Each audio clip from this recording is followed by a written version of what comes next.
में एक गलती छोड़ दी थी। हिंदू धर्म के कई लोग इसे तेजो महालय के नाम से क्यों पुकारते हैं, और यमुना नदी के किनारे बने होने के बावजूद 400 साल पुरानी ताजमहल की नींव आज भी इतनी मजबूत कैसे खड़ी है। आज के इस वीडियो में हम दुनिया में प्यार के प्रतीक ताजमहल से जुड़े कुछ ऐसे ही दिलचस्प रहस्य से पर्दा उठाएंगे जिनके बारे में जानकर आपके रोंगटे खड़े हो जाएंगे, तो पूरा वीडियो जरूर देखिएगा। दोस्तों, जनवरी 1632 में ताजमहल का निर्माण कार्य शुरू हुआ। वर्ष 1653 में ये पूरी तरह से बनकर तैयार हो गया था। कहा जाता है कि ताजमहल बनाने में शाहजहां ने उस वक्त के 400 करोड़ रुपए खर्च किए थे, जिससे उनके शाही खजानों के भंडार खाली हो गए थे। वहीं इस खूबसूरत इमारत को बनाने में 20,000 मजदूरों ने 21 साल तक दिन रात काम किया था। कई पुरातत्व विशेषज्ञों ने ताजमहल पर काफी शोध की है और उनका मानना है कि ताजमहल जितना ऊंचा है, धरती के अंदर उतनी ही गहराई तक बनाया गया है और ताजमहल के नीचे दर्जनों गुप्त कमरे हैं, जिनके साथ कई ऐसे रास्ते बने हुए हैं जहां से होते हुए शाहजहां किले से बाहर निकलते थे। लेकिन ताजमहल के रहस्यमयी तहखानों की तरह उन रास्तों को भी शाहजहां के समय से ही बंद करवा दिया गया था। साथ ही इस भव्य अजूबे में 22 ऐसे कमरे हैं जिन्हें जानबूझकर बंद कर दिया गया है। तो उन कमरों के पीछे क्या है? क्या ताजमहल हिंदू मंदिर के तर्ज पर बनाया गया है? और क्यों मुमताज महल को 3 बार दफनाया गया था? और जानेंगे ताजमहल बनाने वाले 20,000 मजदूरों के हाथ काटने के आदेश के पीछे की कहानी क्या है। इन सभी पहेलियों को सुलझाने से पहले आइए इतिहास के पन्नों में दर्ज ताजमहल बनाने के पीछे की कहानी जानते हैं। तो कहा जाता है कि 16वीं सदी में मुगल शासक शाहजहां ने अपनी बीवी मुमताज महल से बेपनाह प्यार किया। मुमताज न सिर्फ बला की खूबसूरत थी, बल्कि वो शाहजहां को भी राजपाट से लेकर सभी महत्वपूर्ण निर्णय लेने में सहायता करती थी। लेकिन जून 1931 में जब शाहजहां को गद्दी पर बैठे 4 साल भी पूरे नहीं हुए थे, तब अपने 14वीं संतान को जन्म देते वक्त मुमताज की तबीयत काफी बिगड़ गई थी और उनकी प्रसव पीड़ा करीब 30 घंटे तक चली। इसी दौरान शाहजहां ने अखंड भारत में मौजूद सभी डॉक्टर्स और हकीमों को मुमताज का इलाज करने के लिए बुलाया और दुआओं के लिए गरीबों में पैसे बांटे। लेकिन 17 जून 1931 के दिन मुमताज महल ने इस दुनिया को हमेशा हमेशा के लिए अलविदा कह दिया। शाहजहां के बारे में लिखने वाले बताते हैं कि उन पर अपनी प्रिय बीवी की मौत का काफी बुरा असर हुआ और पूरे 1 हफ्ते तक ना वो अपने कक्ष से बाहर आए और ना ही उन्होंने राजपाट के किसी काम में हिस्सा लिया। उन्होंने संगीत सुनना, गाना और अच्छे कपड़े पहनना सब कुछ छोड़ दिया। अगले 2 सालों तक उसके बाद हर बुधवार को जिस दिन मुमताज का निधन हुआ था, उन्होंने सिर्फ सफेद कपड़े ही पहने। लगातार रोने की वजह से उनकी आंखें कमजोर हो गईं और उन्हें चश्मा पहनने के लिए मजबूर होना पड़ा। मुमताज के लिए उनका बेपनाह प्यार इतना सच्चा था कि वो दुख, दर्द और पीड़ा में शारीरिक रूप से भी कमजोर होने लगे। उदाहरण के रूप में इस घटना से पहले उनकी दाढ़ी और मूंछों में इक्का दुक्का ही सफेद बाल हुआ करते थे, जिन्हें वो अपने हाथ से तोड़ तोड़ कर फेंक देते थे। लेकिन कुछ दिनों के भीतर उनकी 1/3 दाढ़ी सफेद हो गई। इस समय उन्होंने राजगद्दी छोड़ने का भी मन बना लिया। फिर उन्होंने ये सोचकर ऐसा नहीं किया कि बादशाहत एक पवित्र जिम्मेदारी है जिसे निजी परेशानी के कारण नहीं छोड़ा जा सकता। साथ ही उन्हें अपनी बेगम मुमताज की आखिरी इच्छा भी पूरी करनी थी। दरअसल मरने से पहले मुमताज ने शाहजहां से कहा था कि उन्होंने अपने सपने में एक ऐसा सुंदर महल और बाग देखा है जैसा इस दुनिया में कहीं नहीं। मेरी आपसे गुजारिश है कि आप मेरी याद में वैसा ही एक मकबरा बनवाएं। जिसके लिए शाहजहां ऐसी जमीन ढूंढने लगे जो आगरा शहर से दूर शांत इलाके में हो।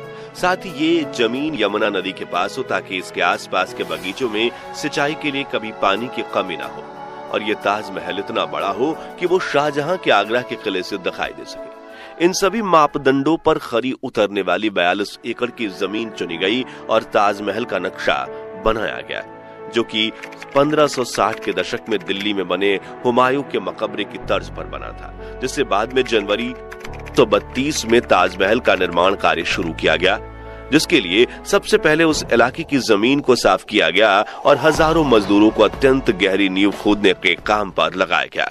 इस दौरान ताजमहल को पूरी तरह बन जाने से पहले बाहरी नजरों से बचाने के लिए शाहजहां ने लकड़ी की बल्लियों और ईंटों का एक मचान बनवाया। इसे लेकर एक दिलचस्प किस्सा ये है कि जब ताजमहल पूरी तरह से बनकर तैयार हो गया था, तब शाहजहां को बताया गया कि ईंटों के मचान को गिराने में 5 साल का समय लग जाएगा। इस पर शाहजहां ने आदेश दिया गया कि गिराई गई सभी ईंटों उन मजदूरों की हो जाएंगी। नतीजन वो मचान रातों रात ही गिरा दिया गया और सभी मजदूर जितनी हो सके उतनी ईंटें लेकर जाने लगे।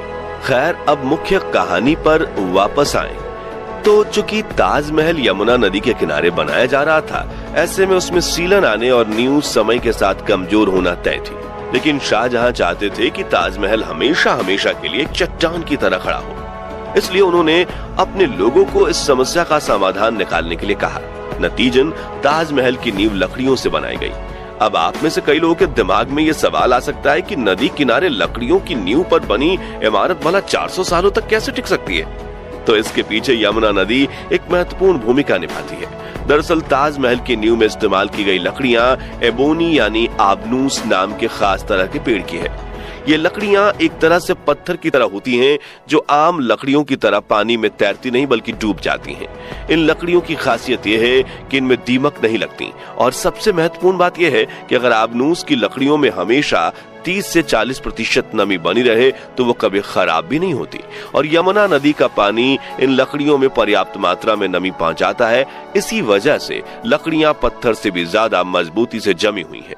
लेकिन कुछ पुरातत्व विशेषज्ञों को भविष्य में ताजमहल के कमजोर होने का डर सता रहा है, क्योंकि यमुना नदी का पानी कम हो रहा है और शायद वो भविष्य में पूरी तरह से सूख सकती है, जिससे ताजमहल की नींव को नमी नहीं मिल पाएगी। इसलिए यमुना के संरक्षण की कई परियोजनाएं चल रही हैं। आपको बता दें कि ताजमहल की नींव और उसके आसपास की कई संरचनाओं को लाल बलुआ पत्थर से बनाया गया है, जबकि मुख्य इमारत में सफेद संगमरमर का इस्तेमाल किया गया है, जिसमें 40 अलग अलग रत्नों को जड़ा गया था, जिन्हें शाहजहां ने दुनिया के अलग अलग देशों से मंगवाया था। जैसे कि नीले रंग के पत्थर लैपीज लजूली को अफगानिस्तान के खानों से मंगवाया गया था। हरे रंग के पत्थर को जेड को सिल्क रूट से काशगर चीन से लाया गया था। फिरोजा तिब्बत से लाए गए थे और मूंगा को अरब और लाल सागर से मंगवाया गया था। इसके अलावा वर्मा, श्रीलंका और मिस्र की नीली घाटी से भी कई कीमती रत्नों को लाया गया था। सबसे खास बात यह है कि भवन में लगने वाला संगमरमर 200 मील दूर राजस्थान के मकराना से लाया गया था, जिसकी कुछ चट्टानें इतनी भारी थी कि उन्हें लाने के लिए खास तरह की बैलगाड़ियां बनाई गई थी, जिसे 30 मवेशियों के साथ खींचने में भी दिक्कत आती थी। इसी सफेद संगमरमर की बदौलत ताजमहल अपना रंग भी बदलता है। जी हाँ, दिन के अलग अलग पहर के हिसाब से ताजमहल भी अपना रंग बदलता है। सुबह देखने पर ताजमहल गुलाबी दिखता है, शाम को दूधिया सफेद और चांदनी रात में सुनहरा दिखता है।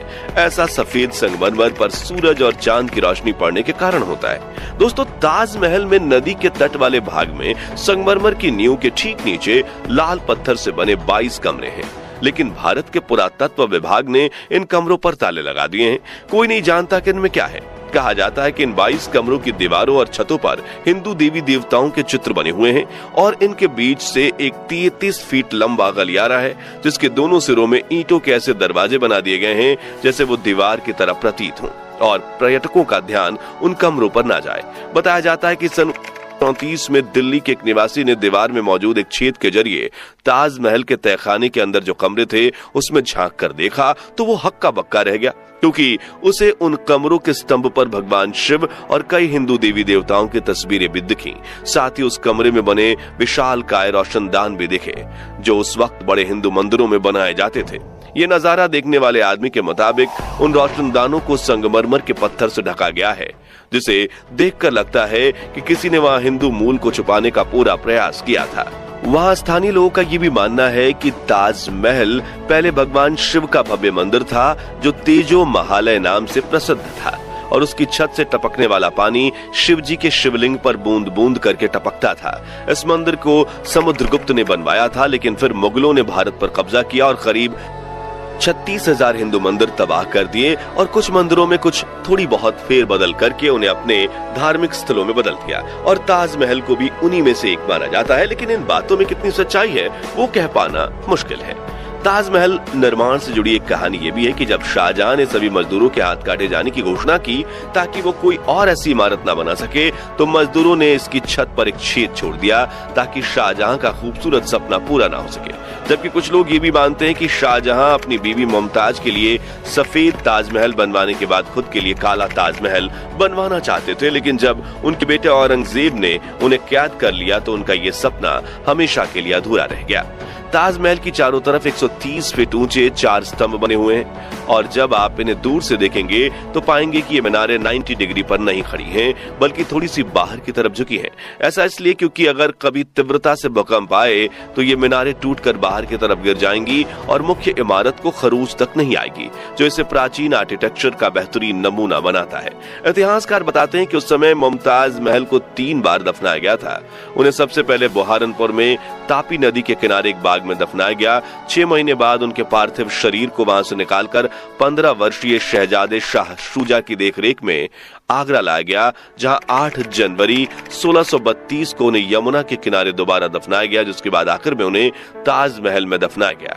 आज ताजमहल को दुनिया का 7वां अजूबा और प्यार का प्रतीक कहा जाता है, जहां दुनिया भर से हर साल 70 से 80 लाख टूरिस्ट आते हैं और ताजमहल की खूबसूरती देख मंत्रमुग्ध हो जाते हैं। दोस्तों, अगर आपको ताजमहल से जुड़ी अनकही अनसुनी कहानी पसंद आई तो कमेंट बॉक्स में बताइए कि आप कभी ताजमहल देखने गए हैं या कब जाने वाले हैं। साथ ही वीडियो को लाइक और शेयर करके 11,000 लाइक्स के लक्ष्य को हासिल करने में हमारी मदद कीजिए और ऐसे ही दिलचस्प वीडियोस देखते रहने के लिए इस चैनल को सब्सक्राइब करके पास वाली घंटी जरूर बजा दीजिए। धन्यवाद।